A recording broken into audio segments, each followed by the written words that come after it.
नमस्कार साथियों, आप सभी लोगों का नंदनी आईएएस में एक बार पुनः स्वागत है। हमें आशा है आप सभी लोग स्वस्थ होंगे, आप लोग अपने एग्जाम की अच्छे तैयारी कर रहे होंगे।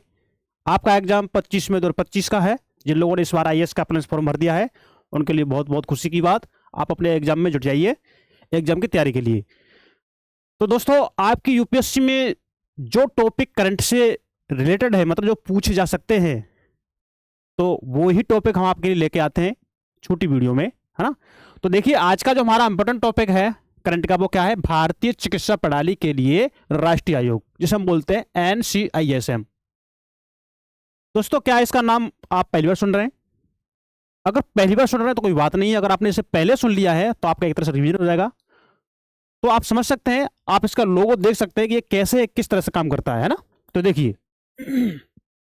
जो हमारा एनसीआईएसएम है, ये 2020 में स्थापित हुआ था। कब? 2020 में। तो सर, ये 2020 में स्थापित हुआ था, पर नाम अब तो देखिए 2020 में इसकी स्थापना हुई थी, लेकिन इसका जो कार्य इसने काम जो इसका कार्य था, जो इसने कार्य करना प्रारंभ किया था, वो किया था जून 2021 में। कब? जून 2021 में इसने काम करना शुरू प्रारंभ किया था। तो क्या इससे पहले ये काम नहीं करता था? जी हाँ, करता था। लेकिन क्या, जो हम अभी आपको बताएंगे। देखिए देखिए 2020 से पहले इसे हम बोलते थे, इसे हम क्या बोलते थे? CCIM, मतलब भारतीय चिकित्सा केंद्रीय परिषद, इसको बोलते थे। और इसकी स्थापना आपके 1971 में आजादी के बाद, मतलब आजादी के कई सालों बाद 1971 में इसकी स्थापना हुई थी। तो आप देख सकते हैं, तो इसका काम क्या था? जो भी आयुर्वेदिक मेडिकल कॉलेज हैं, है ना, उनके लिए मान्यता देना, है ना, और उनके लिए सिलेबस निर्धारित करना, उनके लिए नीतियां बनाना, निर्देश देना, कौन सा आयुर्वेदिक पौधा किस काम के लिए, किस मर्ज के लिए है, किस बीमारी के लिए, किसके लिए यूज हो सकता है, ये काम करता था। लेकिन इसे इससे खत्म कर दिया गया और 2020 में इसको एनसीआईएसएम को अपनाया गया।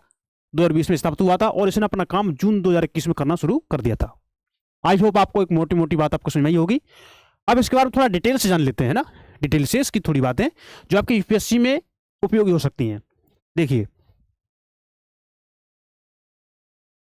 हाल ही में राष्ट्रीय आयोग भारतीय चिकित्सा प्रणाली ने, किसने? चिकित्सा प्रणाली ने, जैसे हम बोलते हैं शॉर्ट में एनसीआईएसएम। देखिए, मैं आपको बता दूं एक बात, अगर आपके यूपीएससी प्रीलिम्स में अगर एनसी, है ना, एनसीआईएसएम लिख के आ जाता है तो आप घबराइए ना।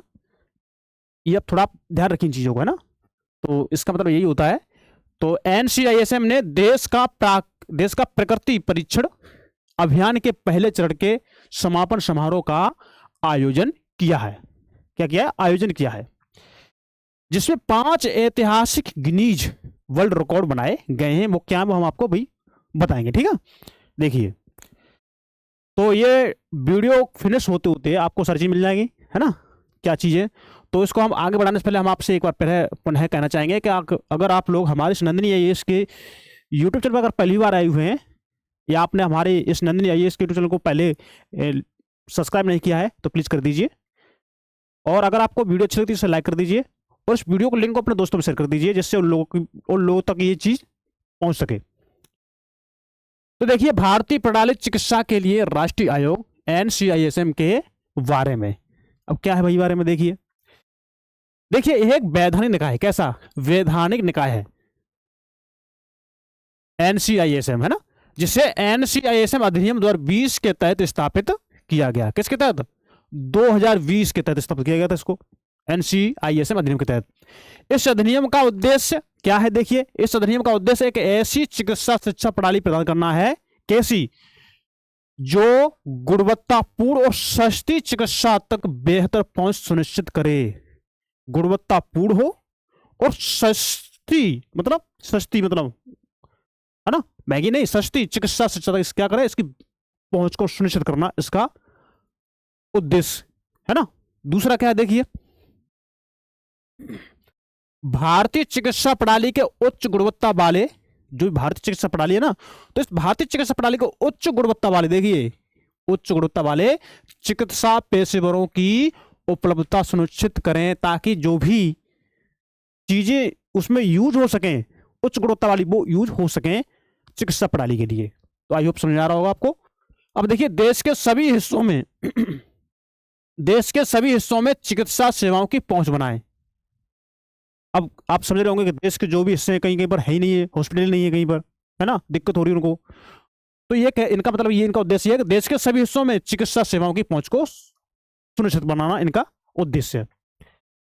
अब इसकी संरचना क्या है, इसकी NCISM की संरचना देखिए, इसमें 29 सदस्य होते हैं। कितने? 29 सदस्य होते हैं इनमें। तो आपकी यूपीएससी में सदस्य पूछ जा सकते हैं ना, 29 की जगह ये 92 कर दे, या 19 कर दे, या 12 कर दे। तो आप देख सकते हैं ये 29 सदस्य होते हैं जिन्हें केंद्र सरकार द्वारा नियुक्त किया जाता है। तो नियुक्त कौन करता है? केंद्र सरकार। एक खोज समिति यानी सर्च कमेटी, खोज समिति अध्यक्ष, अंशकालिक सदस्य और 4 स्वायत्त बोर्डों के अध्यक्षों के नाम केंद्र सरकार को सुझाती है। ठीक है, समझ रहे होंगे आप लोग इससे। अब देखिए NCISM के कार्य क्या है, इनके कार्य देख लेते हैं। हमें उद्देश्य मालूम पड़ गए, इसका हमने संरचना देख ली। अब हम इसके मुख्य जो कार्य हैं वो कार्य भी तो देखने हैं, इससे कौन कौन से कार्य हैं। देखिए, चिकित्सा संस्थानों और भारतीय चिकित्सा प्रणाली के चिकित्सकों के नियमन के लिए नीतियां बनाना, है ना, जो भी इसका रेगुलेशन है, रेगुलेशन नियम है ना, क्रियान्वयन जो भी करना होता है, जो इनका बैलेंस करने के लिए, तो उनके लिए नीतियां बनाना और इनको इंप्लीमेंट करना, है ना। स्वास्थ्य संबंधी मानव संसाधन और बुनियादी ढांचे की आवश्यकता का मूल्यांकन करना, उसका मूल्यांकन भी तो करना है, किस हद पर सही है, किस हद पर नहीं है, क्या कमी है, उसको कैसे सुधारा जा सकता है। तो क्या करता है ये मानव संसाधन, मतलब डॉक्टर्स वगैरह, नर्स वगैरह। तो मानव संसाधन और बुनियादी ढांचे जैसे हॉस्पिटल वगैरह से, है ना, उसके लिए दवाएं, है ना, बेड सुविधा और भी जो भी चीज होती है वो, है ना। तो बुनियादी ढांचों की आवश्यकता का मूल्यांकन करना इसका मुख्य कार्य है। अब देखिए, राज्य चिकित्सा परिषदों यानी कि स्टेट मेडिकल काउंसिल द्वारा अधिनियम के तहत बनाए गए नियमों का अनुपालन सुनिश्चित करना, मतलब जो भी राज्य चिकित्सा परिषद है, तो ये जो भी अधिनियम के द्वारा जो भी नियम बनाए जाते हैं, कानून बनाए जाते हैं, तो उसका ये पालन करे, है ना। अब देखिए, स्वायत्त बोर्डों के बीच समन्वय सुनिश्चित करना, जो स्वायत्त बोर्ड है उनके बीच क्या करना, समन्वय सुनिश्चित करना इसका कार्य है। अब देख क्या है, पारंपरिक चिकित्सा प्रणाली का संवर्धन। तो वही जो 5 बताया था ना, वही है। देखिए, यह आयोग आयुर्वेद, है ना, योग, सिद्ध, यूनानी और सेवा रिंगपा जैसी पारंपरिक चिकित्सा प्रणालियों को बढ़ावा देने के लिए काम करता है। यही 5 प्राकृतिक जो बताए गए थे शुरू में, यही है। कौन? आयुर्वेद, योगा, सिद्ध, यूनानी और सेवा रिंगपा जैसी पारंपरिक चिकित्सा प्रणाली जो नेचुरल है ना, को बढ़ावा देने के लिए ये काम करता है। कौन? NCISM। तो आई होप आपको समझाया होगा, ये टॉपिक छोटा ही है। तो दोस्तों, अगर आपको हमारी वीडियो अच्छी लगी हो तो आप इसे लाइक करें, और हमारे नंदिनी IAS के अगर यूट्यूब चैनल पर अगर पहली बार है, या आपने अभी तक हमारे नंदिनी IAS के यूट्यूब चैनल को सब्सक्राइब नहीं किया है, तो उसे सब्सक्राइब करें, वीडियो को लिंक को अपने दोस्तों में शेयर करें। तो चलिए, रखता है जितना ही, मिलते हैं नेक्स्ट टॉपिक में, नेक्स्ट क्लास के साथ। तब तक नमस्कार, थैंक यू, धन्यवाद, गुड बाय।